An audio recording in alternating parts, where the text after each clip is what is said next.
Welcome to the Deep Dive.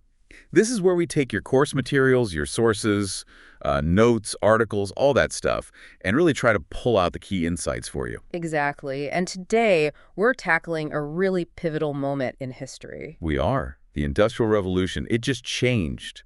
Well, pretty much everything, didn't it? Fundamentally reshaped society, yeah. Yeah. Massive change, incredible innovation, but also, real paradoxes. Right. Progress on one hand, but immense suffering on the other. That's the core of it. And today, our mission is really tailored for you, especially if you're in Mr. A's World History class, working through Unit 3. We're here to help you review Lessons 3, 4, and 5. We're going to dig into those central historical questions from your assignments, using the sources you've got: government reports, medical accounts, personal stories, even data. Yeah, try and connect the dots, make sense of how transformative this era really was. So we've got three main questions we'll be focusing on, drawn right from your lessons. First up, how did the Industrial Revolution transform society by creating both significant opportunities and severe hardships? That dual nature again, the good and the bad, side by side. Precisely. Then the second one, it's a tough one. To what extent were the economic benefits of child labor justified by the human costs? And what role did Parliament have or should have had in dealing with it? That really forces you to think about the morality of the choices they faced. It does. And finally, the third question, which was actually a huge debate back then: were textile factories bad for the health of English workers? And for that, we've got some really interesting and sometimes conflicting sources to unpack. Primary accounts, interviews. Yeah, the voices from that time are powerful. You really get a sense of the lived experience. So let's get into it. Okay, let's start with that first big question for your review. How did the Industrial Revolution fundamentally transform society, creating both opportunities and hardships? It really did usher in the modern world, but wow, the human cost. It's stark when you look at working conditions in the factories. Just brutal. The hours alone. Oh, yeah. We're talking 12, 14 hours a day, sometimes longer if they were busy. The mill rules you looked at showed, what, 6 a.m. to 6 p.m.? Right, 6 to 6, with maybe a 30-minute break for meals.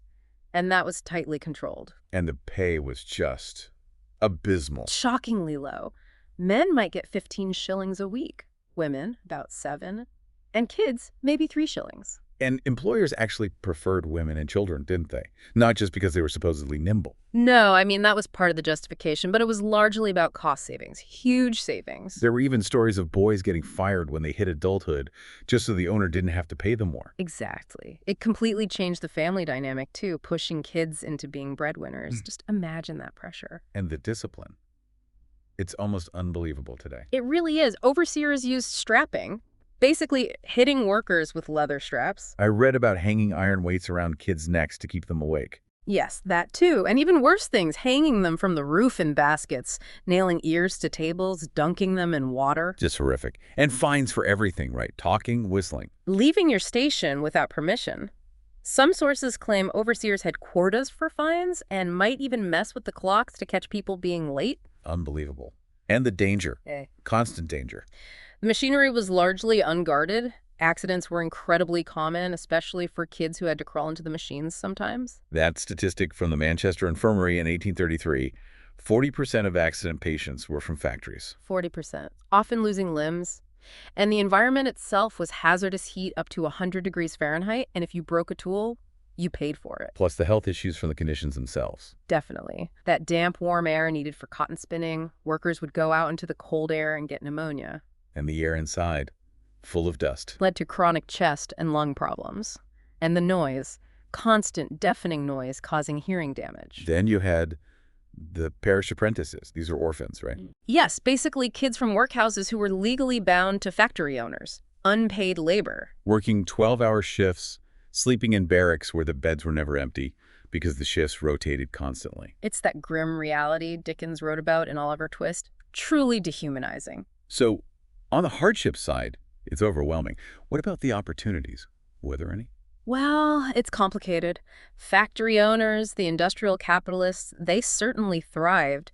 Immense wealth was created. And that wealth did fuel more innovation, more building. It did, and for the very poorest, like those orphans, factory work, however grim, did offer food and shelter they might not have had otherwise. It's a bleak kind of opportunity, but it was something. The very low bar for opportunity. Extremely low. But it's part of the picture. Okay, so building on that, let's focus specifically on child labor now because it's so central to this period and your second review question. Right, and the grim reality is that many families needed their children's income just to survive. So families moved from the countryside to the cities for work. Hoping for a better life, yeah, but often found just long hours and low pay, which made child labor almost unavoidable for them. And the jobs these kids did, incredibly dangerous. Operating heavy machinery, risking life and limb constantly, gas explosions, getting crushed, the equipment wasn't fenced off. Hair getting caught, hands crushed.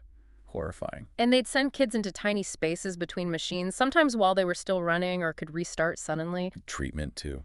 Just cruel. Overseers beating them, verbally abusing them, zero regard for their safety or well-being. And the long-term health effects. Breathing in fumes, toxins. Causing chronic illnesses, lung problems, even cancer down the line. Plus, the sheer exhaustion from 12-plus hour days led to more mistakes, more injuries. Do we have numbers on how many kids were working? We do. In Lancashire cotton mills, 1833 figures show hundreds of kids under 11 and over 2,000 between 11 and 16. It was widespread. There's that account from Abraham Whitehead in 1832. Oh yeah, the cloth merchant. Describing a boy, not even 6 years old, working in a mill, and seeing him drinking ale in a pub afterwards, cursing and swearing, like an adult. Just heartbreaking, the loss of childhood, of innocence. Political cartoons at the time reflected this growing public outrage, showing the evils of child labor. So the opportunity for the kids was just survival, really. But for the owners, and maybe the families. For the families, it was often a grim necessity. For the owners, it was cheap, exploitable labor that fueled their profits and the industrial expansion itself. It's deeply uncomfortable. Which leads us to the cities they lived in. Yeah. Urbanization happened so fast. Incredibly fast. Ooh. And the living conditions were, well, often dreadful. Pollution was a huge issue, wasn't it? All that coal burning. Yeah. Cities were choked in smoke, dark, air thick with pollution from factories and homes. And overcrowding. Extreme. Housing couldn't keep up. Slums were built quickly, shoddily, with no regulations. Whole families crammed into single rooms. Often with no proper light, no fresh air, no running water, sharing one outdoor toilet between many houses. Damp, unhealthy buildings. The perfect breeding ground for disease. Absolutely. Typhus, typhoid, TB, cholera. They were rampant. Major cholera outbreaks in 1832, 1848 spread like wildfire because of the crowding and contaminated water. Contaminated how? Waste disposal was non-existent, basically. Gutters filled with trash, human waste, horse manure everywhere. Sewage often flowed straight into rivers. Like the Thames in London. I read it got so bad Parliament couldn't even meet. That's right. The smell, the great stink, literally stopped government work. Public water sources were hopelessly polluted. This is life expectancy hard. Drastically. Figures from the 1850s show Liverpool around 25-30 years. Manchester maybe 35, much lower than rural areas. Just shows the deadly impact of these urban conditions and the scale of the shift. From 15% urban in 1750 to 85% by 1900. A staggering transformation. Cities like London, Manchester, Glasgow just exploded in population. And while some new houses were built, they were mostly terrible quality, right? For the working class, yes. Minimal improvement. So overall, urbanization brought people together, but often into squalor and disease. Okay, let's shift focus slightly. What about women during this time? How did their roles change? It's another complex story. Before factories, many women worked in the cottage system, making textiles at home. Which gave them some control over their work. A degree of autonomy, yes. They owned their tools, managed their time. Factory work changed that completely. They lost ownership, became wage laborers. Exactly. And textile work became less skilled in the factories, so wages for women plummeted.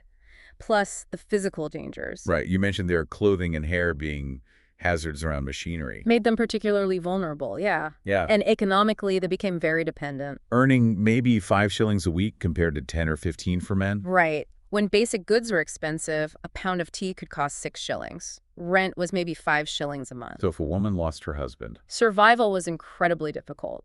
Prostitution became a grim reality for some. We heard from Hannah Good, that factory worker. Yes, her testimony from 1832, working 5:30 a.m. to 7 p.m., minimal breaks, seeing children under her care being beaten if they fell asleep. Women weren't just workers, they were often supervising children in these harsh conditions too. And the 1851 census data showed women were concentrated in specific, lower-paying jobs. Overwhelmingly. Domestic service, clothing, textiles, very few in better paid sectors like mining or metalwork. So any opportunities for women? For some young women, it was perhaps a chance to leave home, gain a little independence, but it came at a huge cost, personally and economically. Okay, last piece of this first big question. The changing class structure in education. The Industrial Revolution definitely shook up the old social order. There was more social mobility than under the old land-based system. So new classes emerged. Yes. You had the rise of the industrial capitalists, the factory owners, the entrepreneurs. These weren't always from the old aristocracy. They could be inventors, merchants, even farmers who adapted and got wealthy. And a middle class grew, too. A significant urban middle class.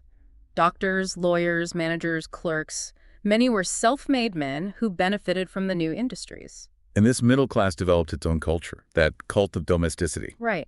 The ideal where middle-class women shouldn't work outside the home, focusing instead on family and morality, supported by the cheap labor the system provided. But on the flip side, A massive expansion of the urban poor.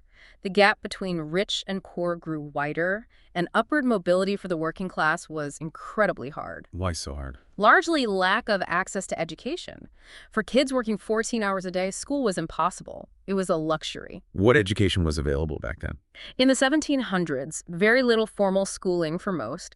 Working class kids often couldn't afford clothes for school, or they needed to work or beg. You had dame schools. Yes, often run by untrained women, teaching just the basics, maybe the alphabet, some sewing. Illiteracy was widespread. Did things improve later? Slowly, yes, in the 19th century. Concerns about child labor actually pushed the government to provide more funding for schools. And laws started requiring some education. Yes, mandating some hours of schooling and basic skills, reading, writing, arithmetic. The 1833 Factory Act said owners should provide 2 hours daily, but But it often didn't happen in reality. sources suggest not many children actually received these lessons.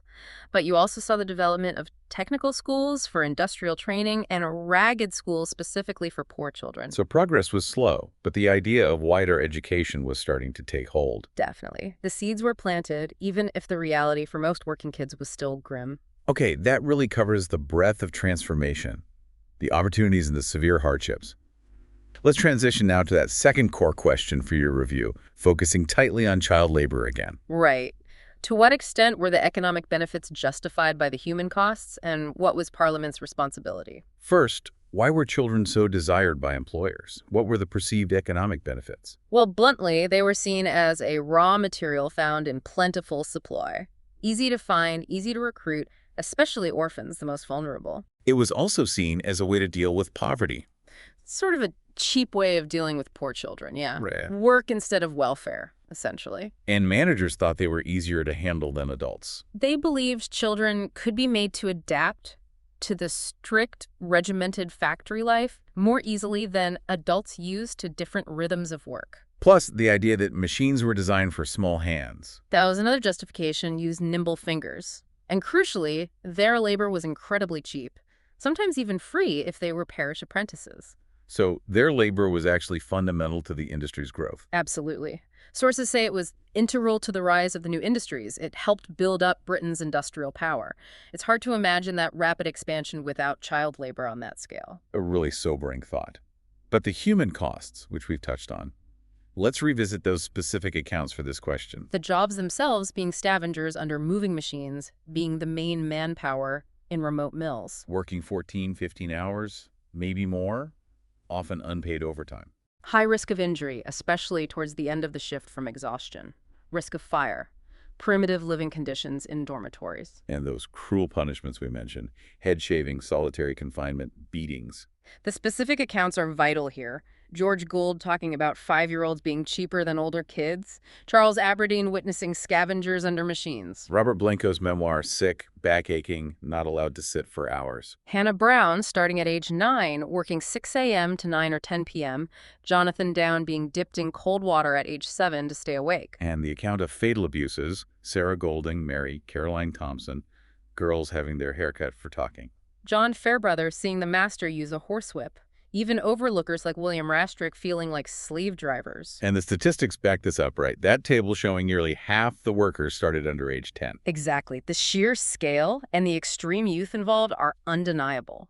The human cost was immense, devastating, and widespread. Which puts the responsibility of Parliament squarely in focus.